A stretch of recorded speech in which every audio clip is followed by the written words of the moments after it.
thank you guys for tuning in. I just want to celebrate everyone out there on the Outreach. This is really cool. It's a super grassroots thing. If this is your first week, I believe this is now the start of our third week here, which has been a growth and evolution of just trying to stream my old surf videos to anybody who wanted to watch them during the lockdown time. And then it kept growing to calling the people in it or the people who made it.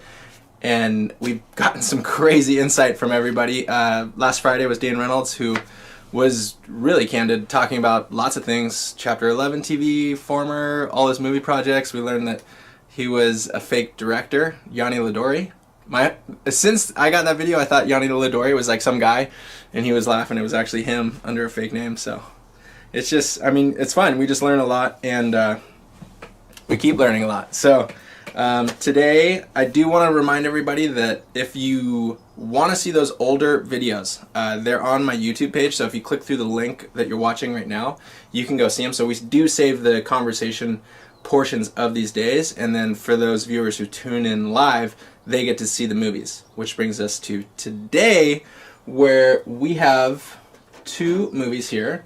We have the Roxy Shimmer video that Sunny Miller made, and this came to my awareness because Lisa Anderson and Leanne Curran put it in their top 5 films ever. So I thought, oh, what is Shimmer? And then found the copy from Lisa. So I went and did the quarantine pickup from a distance this weekend, and then Lisa throws this one in the batch. And that is called, yes, that is actually called Blue Crush by Bill Ballard, and this predates Shimmer. So I have a lot of questions for Lisa on this film. This is insane. The level of surfing going down in this video is mind-blowing. So that's really fun. I do want to celebrate here because we are talking female-only videos today, which absolutely rocks. I do want to take a moment to celebrate a couple things, and if you can, do your homework after this episode. But Laura Eniver has been making some insane edits, and I like how she's pushing things. She is actually in Shimmer, which is hilarious. There's Carissa Moore when she's 13, Sally Fitzgibbons, Laura Eniver. And then I want to shout out to the Van Surf women's team because they've been firing up on edits, and it's been really fun to watch. All different varieties with Karina Razonko, Huni Scott, and Ainara from the Basque Country. And then, of course, I'm sure we all saw that electric wave edit that Stephanie Gilmore just put out, which was rad. I think it's such a cool blend. They make it so artistic and creative and fun. It's really rad to watch. However, the level of surfing in these videos is insane and to be noted as well. My personal favorite is Sambal Sambal, so if you can, check that out. So I won't take too much time here babbling on. I don't love it. I get so excited, I get lost in thought, but Lisa Anderson was one of the first people I reached out to when I started this because she is a good friend. Like, I would just describe her as a good friend, a crazy genuine person who is so nice, surfs phenomenal. Obviously, we all know that. I would say she's incredibly influential on both the women's and men's side of surfing. She's just basically trailblazed so many different avenues. I kind of don't need to intro Lisa Anderson because she's a rock star. But I wanted to reflect on, I put some photos up on my Instagram, and I had a lot of different surfers liking it and commenting on it, which speaks back to the influence that Lisa has. And it was cool. I got to connect with a couple. Rosie Hodge gave me some great insight. I mean, she was watching these in South Africa. Colleen Melberg, straight up in San Clemente. And then Hanale Rapanti, my sister-in-law, actually was watching these in Tahiti, and all of them were saying, you know, that they were burning these VHSs out and watching them all day long. So I think I am imagining that set a precursor for a generation of female surfing, and it's obviously now the level's huge. So, I mean, without further ado, I'm not going to speak too much here. We want to talk to Lisa, and I'm 5 minutes early, but I think she's tuned in. So I'm just going to give her a call. Let me make sure that I'm all set up before I do. It's funny because taking the couple days off here, I feel like I need to get back into the rhythm, you guys. Sorry about that. Okay. Am I missing anything? I don't think I am.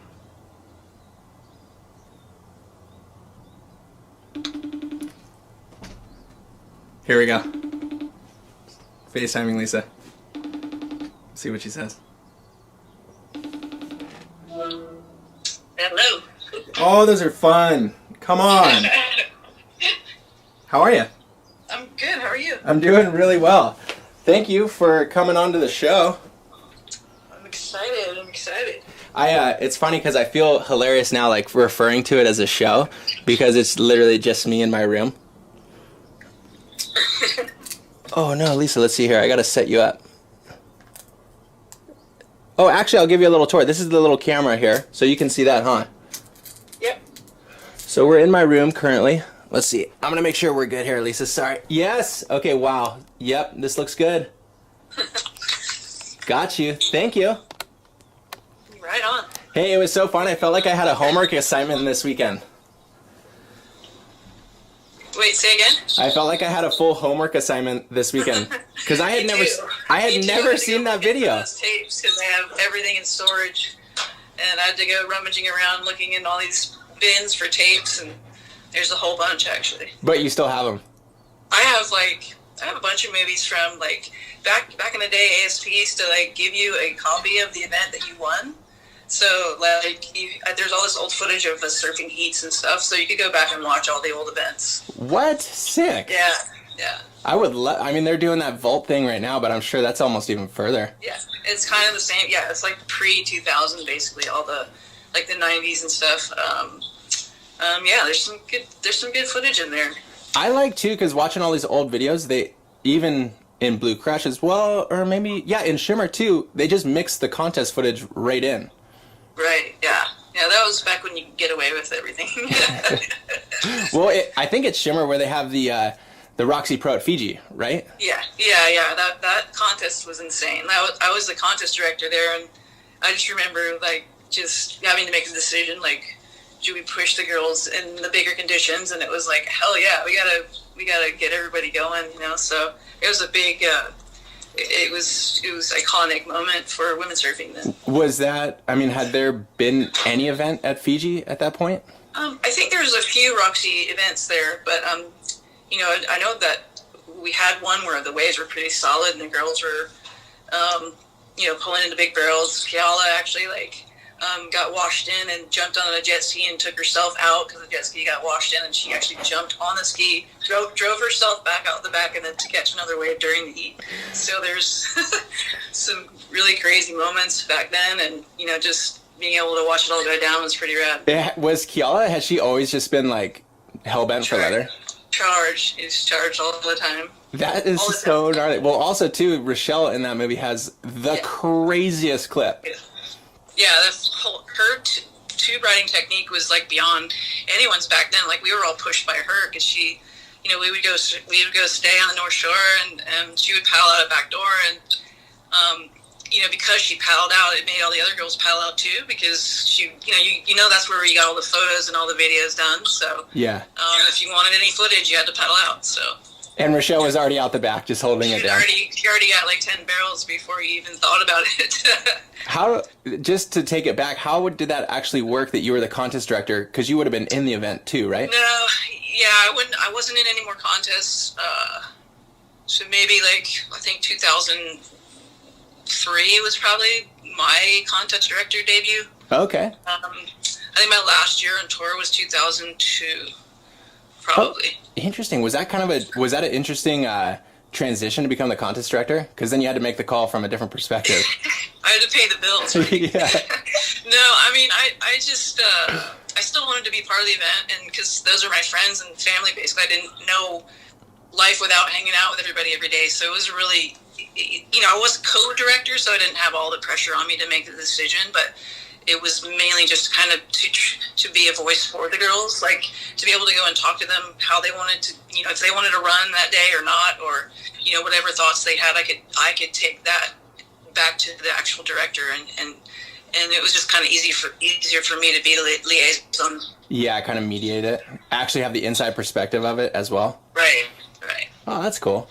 Yeah, I was watching these videos and I had so many questions because obviously to date them, Blue Crush came out well before Shimmer, correct? Yeah.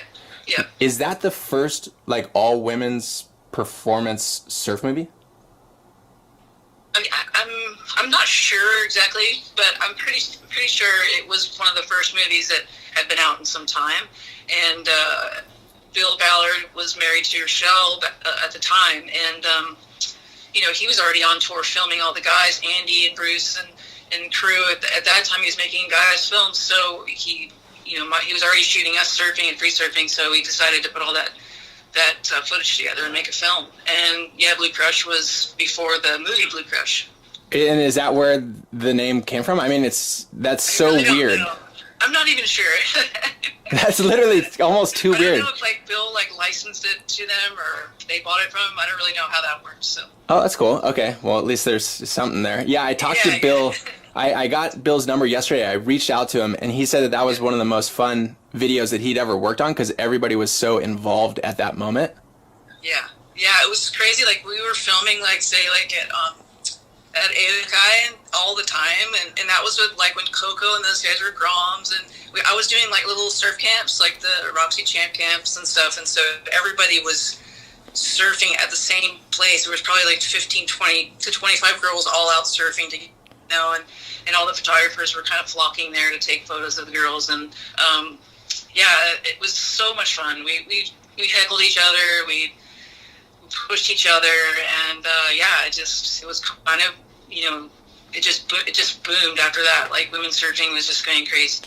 So you were saying that the champ camps were already happening at that point? Yeah, I was already doing champ camps with Roxy, and I had girls like Carissa and Malia and Coco, well, not Coco, but a lot of the younger Roxy team riders at the time. So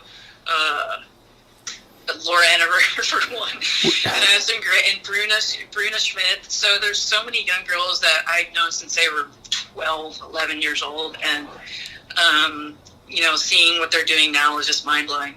I have a question for you though, because at that point you're a world champ, right? Yeah. So then, for you, had you always seen yourself as a role model? I mean, everyone always called me Mama Lisa, so I guess I kind of felt like the mother hen of everyone all the time. Because, but then again, they always kept me so young and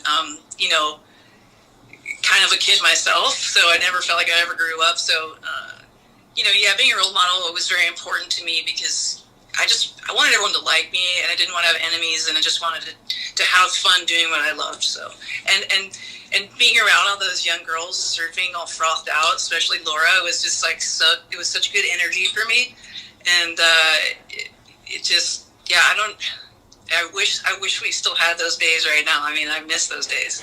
I couldn't believe when I put it in Shimmer, Carissa Moore's got this section where she's like, and maybe I'd be a world champion. That'd be awesome. And she's 13. I was like, what the heck?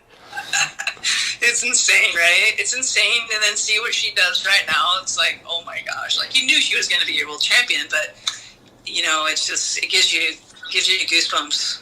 Do you feel like there was anybody that really mentored you coming up on a female side?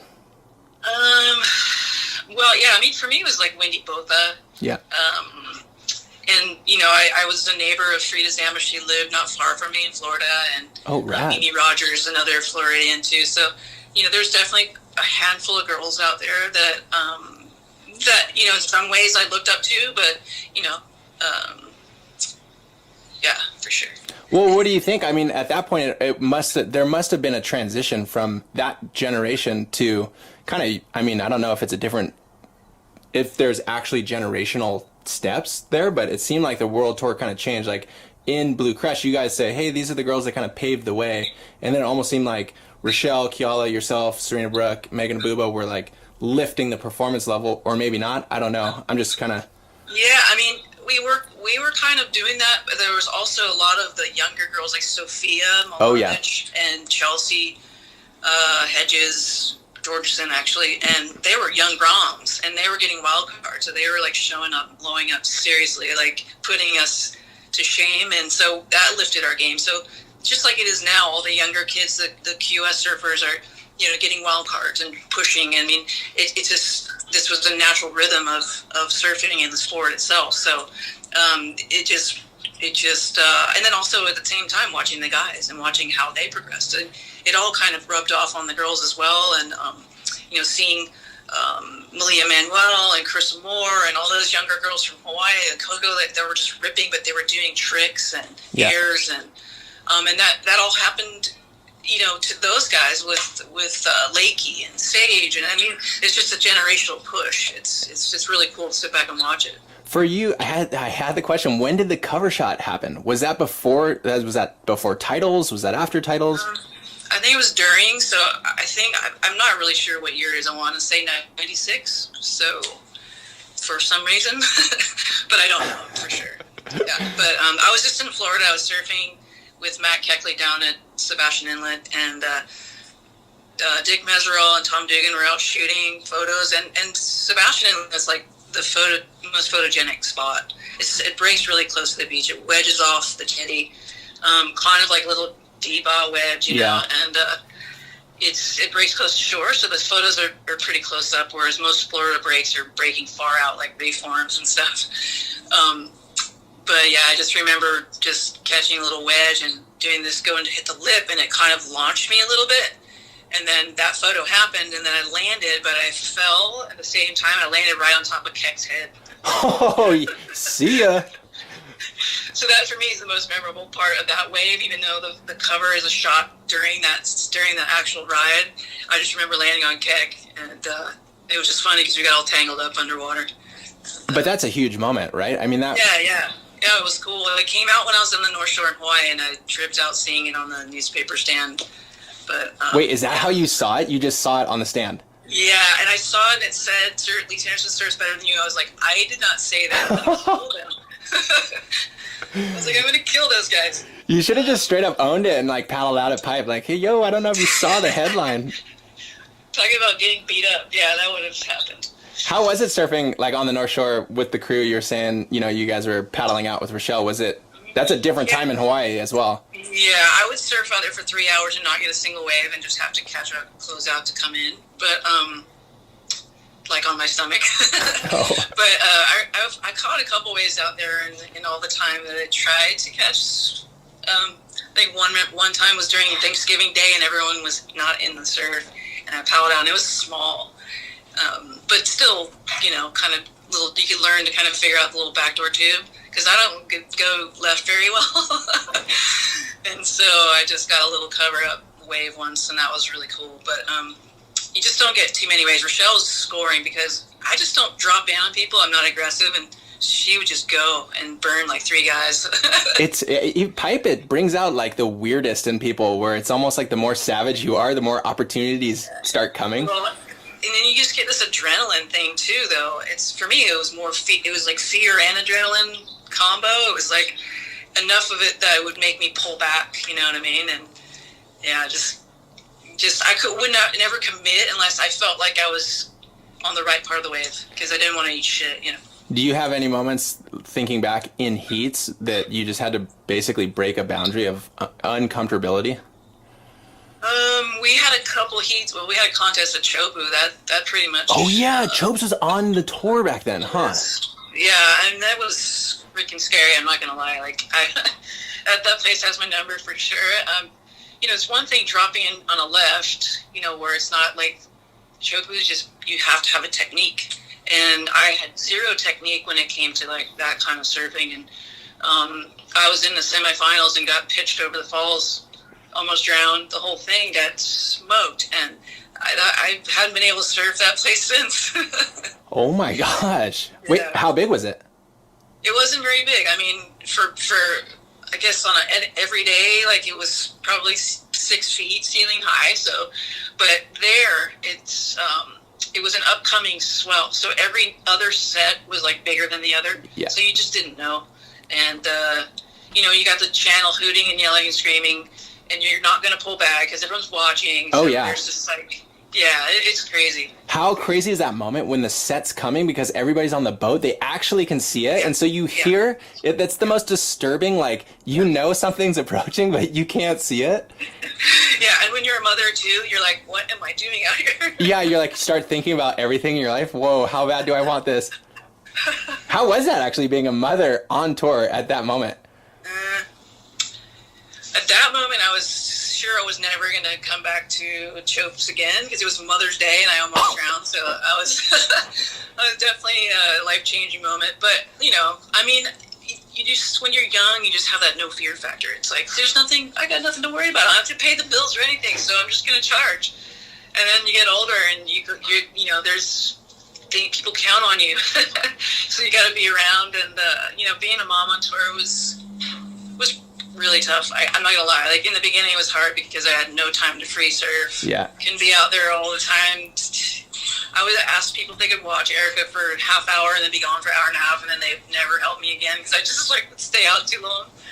But yeah, you just learn to just, you know, never take it for advantage anymore. Like I started to really focus on surfing more. I can't when I believe had the opportunity. Patrick and Hanalei having their baby and seeing how a baby actually changes your life. I couldn't imagine being on tour looking for titles, but a lot of people do it. It almost seems like it's like like you said, like you don't take anything for granted and you just basically put the energy into it. But oh my God, what a shake up. Yeah, perfect example of it's someone that can do anything pretty much is Bethany. And you know, she's had 2 kids and toe surf, 1 arm, everything. So you can't say no, you can't say you can't do it when you see her doing all this amazing stuff. And as well, like Keala, I always look at Keala, she's still in the scene and pushing big wave surfing. I gotta say, as hard as anybody or harder. I know Paige Alms, Justine DuPont, like, but Keala, like those waves specifically at Jaws were like culture shifting. Yeah. I mean, I sat there with my mouth open the entire time, I think. Just in awe of what these girls were doing and guys. But the girls, just, I was like nervous for them. I was like a nervous parent, just like worrying. I couldn't watch when they took off. I was like, oh my gosh, something's going to happen. And, you know, I just couldn't imagine being out there and paddling for those waves. It's just, it's mind-boggling. No, and then Keala's backside. So, like, just go ahead and just make it a double black diamond. Right, it's crazy. Was it fun when you were traveling with that whole crew? Like, who was the crew that you traveled with? I traveled a lot with Rochelle and Megan. Yeah, we had some good times. You know, a lot of great memories. The trip you're going to watch on Blue Crush, and we're in Mexico. I ended up getting strep throat. So, I missed a couple days of surf, but the one day I went out, I had 104 temperature or something, and my tonsils were swollen shut. I was like miserable, but I ended up going out and surf anyways. Like I was super like dizzy and tentative, but I just remember being sick. Like they had to get me antibiotics in Cabo. Oh my because I was word! In bed, couldn't move. But just stuff like traveling with those guys in France. We just had some great times and.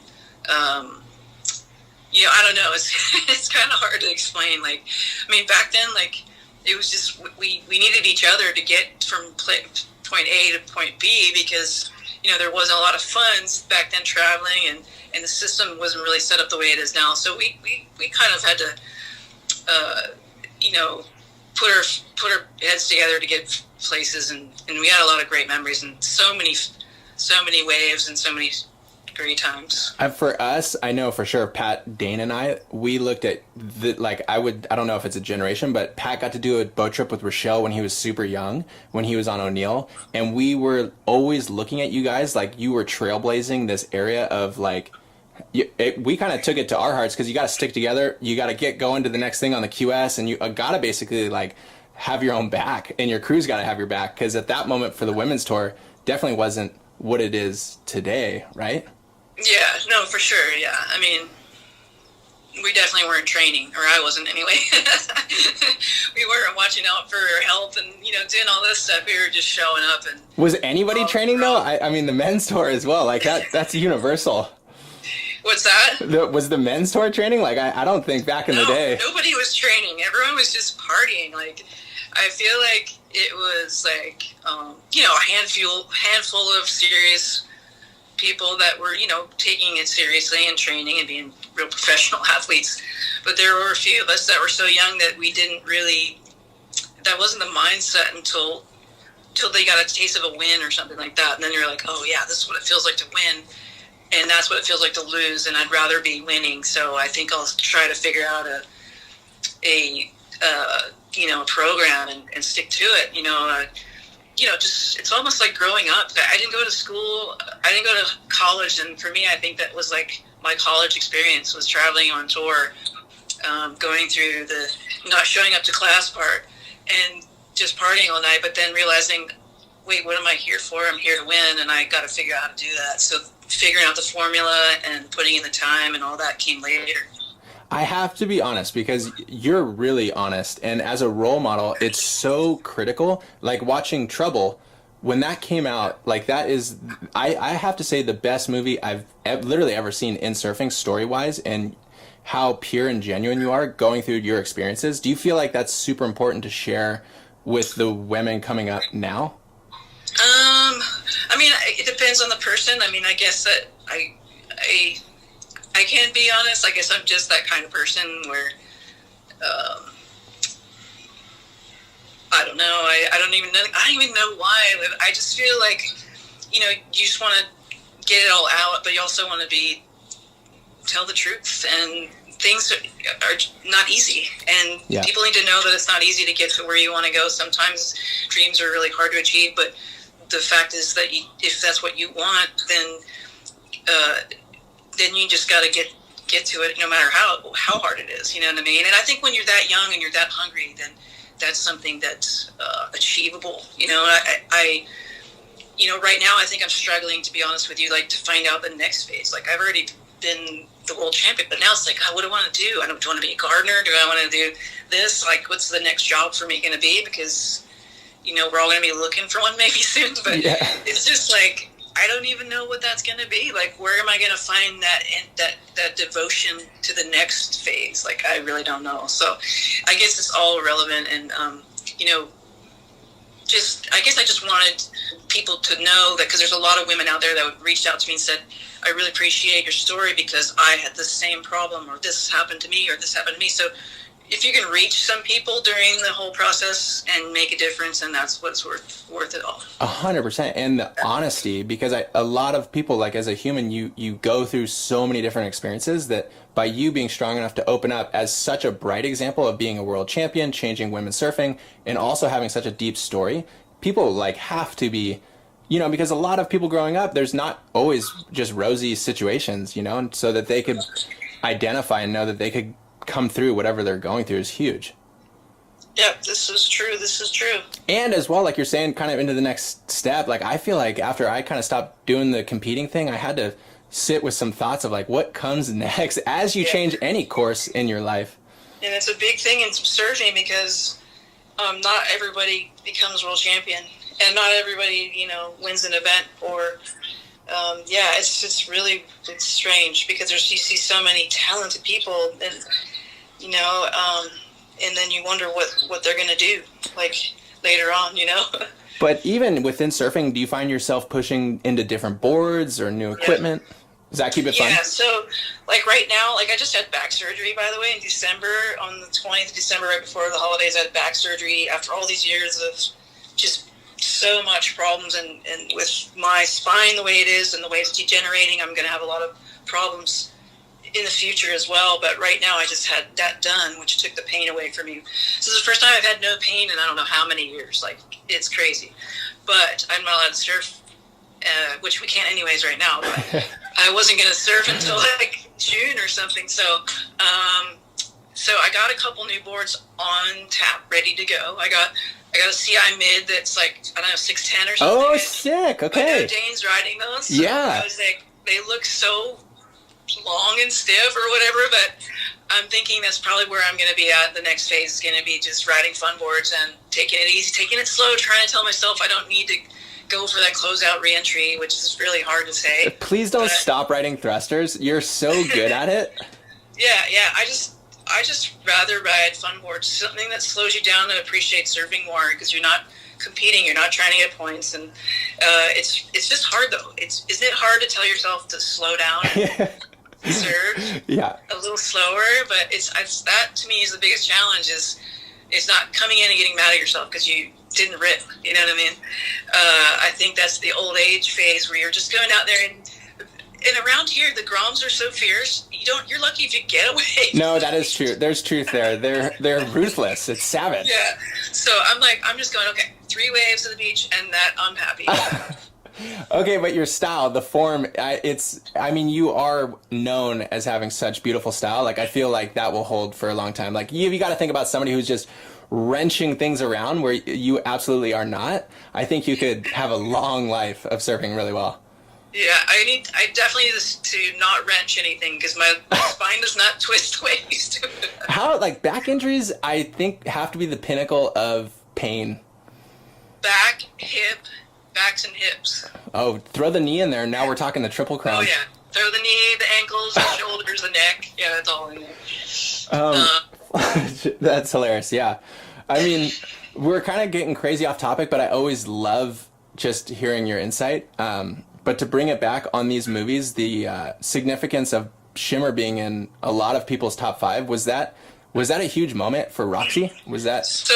I think the main thing with Shimmer is the number one thing is the cinematography.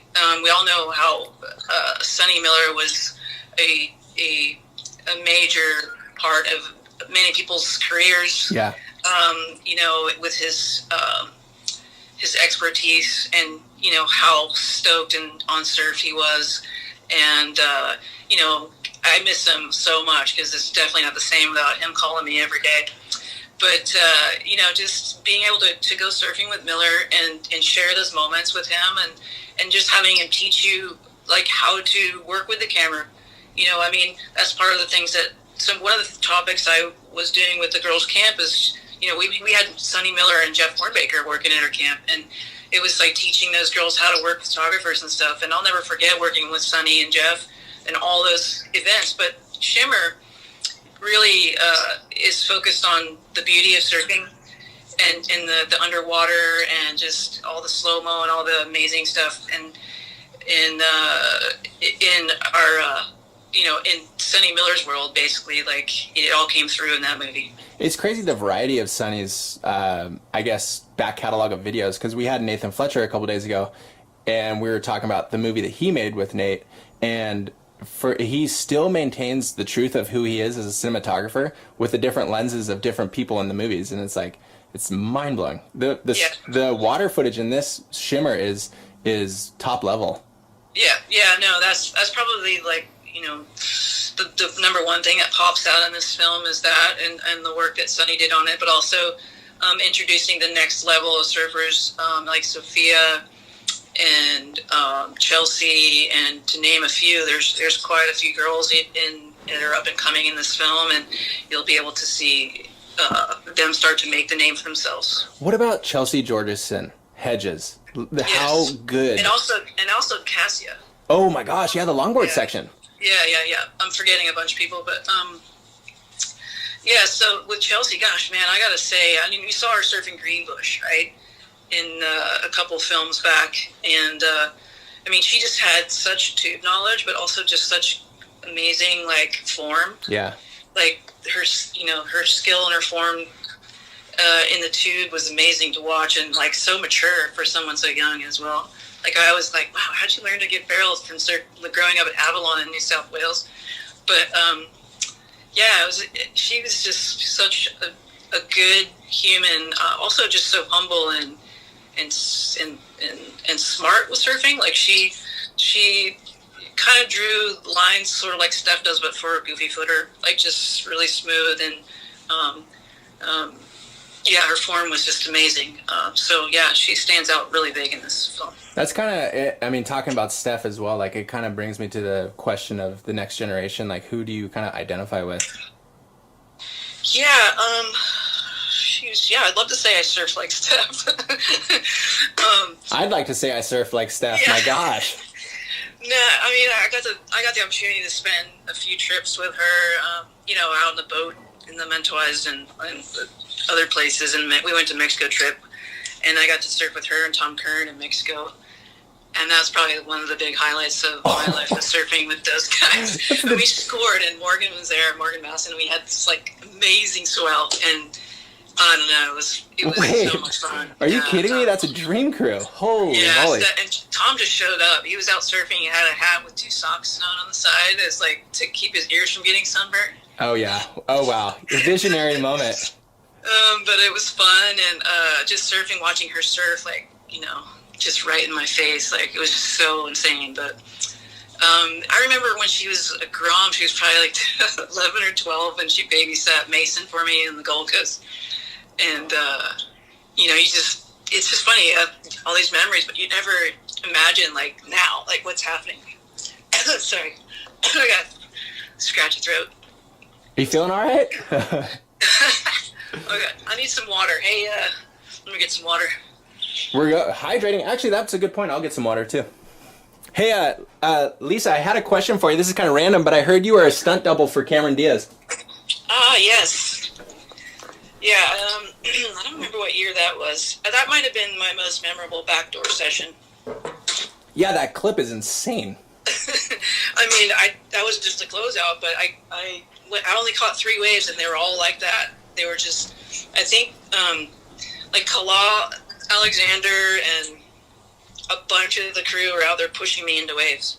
That's so sick. Yes, calling you in. The problem was one of them, they were swimming underneath me. They just like launched me from underneath. So I was basically like in the air dropping into these waves. So, yeah, if it wasn't for those guys, I wouldn't have caught them. I was riding some I think it was a 6'4" or 6'6" pintail. That was her board. Like, it was Cameron's, like, you know, it was the actual, so I don't know what you call it, prop. Yeah, like the board on set or whatever. Yeah, so I had to ride it. And it was like just foreign, but I don't know. It was a great experience. I was scared. Erica was on the beach. She was probably like 4 or something like that. Because you did Charlie's Angel as well. Were you in like the Hollywood Blue Crush or no? No, not at all. Actually, I was supposed to be in that, but Mason was just born, so that one didn't happen for me. Well, that's all right. I mean, Charlie's Angel is not a bad way to go with it. Hey, well, thank you, Lisa, for all your time, insight, and kind of stoking us up on these 2 movies. I do have to ask you, because with everybody, I love asking if there was one movie or person that you would want us to reach out to here on the Outreach. Who would that be for you? Really? Like for this film or just for other stuff? Just like as the days come forward. So I would give an example of Taylor Steele said to reach out to Chris Malloy, and so we did, and I think he's coming on in a couple days. Oh, cool. What about Martin Potter? Yeah. Oh, yeah. Duh. Yes. Was he a huge influence for you? Yes, huge. Him, Tom Curran. But I just think, when I think of surf movies, I think of those zipper sessions with him, and I think Schmooze in that session. Oh my gosh, wait, that could be Surfers the movie, maybe? Or do you remember? Yeah, do you remember that session? It was crazy. He was like on the flame board, I think. Oh yeah, well, his style, he also had the Wave Warriors 3, I think, where he's at uppers on a right in trunks with the ape gloves. That one was pretty crazy. Right? Oh, anyway, that's all I know is that he used to do these crazy, like, down the line flicks and like big floaters and just fly fast, like the fastest. So that for me would be super cool to like go reminisce through that. And like, you know, there'd be that footage of him at like off the wall. He'd do those big cutties that he'd round all the way back and upside down and then get barreled. Oh yeah, definitely remember seeing some of those. Yeah. Anyways. Okay. Well, thank you. Yep. Hey, and thank you again, Lisa. You're awesome. Thanks, guys. Thanks, Tanner. Yeah. Have a great day. Enjoy. See ya. See you.